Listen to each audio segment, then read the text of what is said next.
you're capping so it's not endless amounts of losses, whether that's time, resources, happiness, money. Yeah.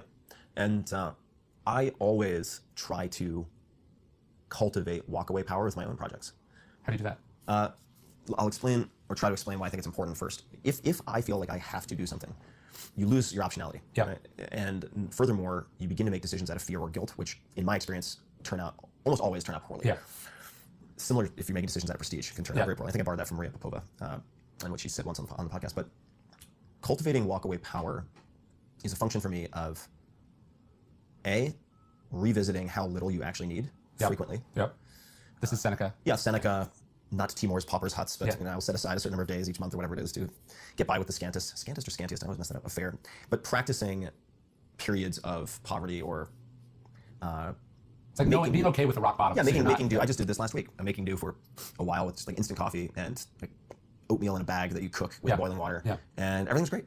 And granted, it's different when you do it for an extended period of time. It's different if that's your only option. But nonetheless, constantly revisiting and confirming how little is actually needed is number one. Number two is doing fear setting, this exercise that I talk quite a lot about, which is, of course, borrowed directly from Stoicism and cognitive behavioral therapy, which is also largely based on Stoic philosophy of, what is the term in Latin? It is meditating. Meditatio malorum. Yeah, meditatio malorum. Meditating on the possible evils or risks. So I have a written format, fear setting. People can check out tim.blog/TED if you want to see what that looks like. It's all free. I do that routinely. So we're recording this in January 2020. And I did a lot of fear setting around us talking, how poorly this conversation with Ryan could go and how I would possibly repair the incredible reputational damage around stopping just about everything. So even though I'm not seriously considering, or do I feel compelled to say stopping the podcast, right? I would write down, like, stop the podcast, ? What if I stop this? What if I stopped all involvement with real estate? What if I stopped all travel? What if I stopped, and I will go through the thought experiment of what if I completely stop these various things categorically.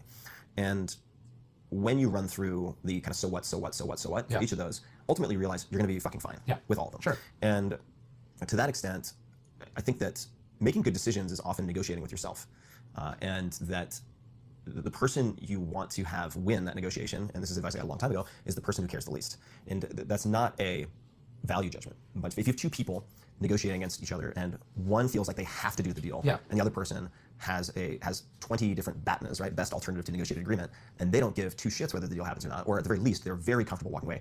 He or she who cares the least wins. And I like to cultivate the side of me that can see how little a lot of the glossy veneer aspects of life add at the end of the day to like the core of what you need to feel content on a regular basis. So that might be a lot of word salad at once, but those are at least some of the ways that I think about it. No,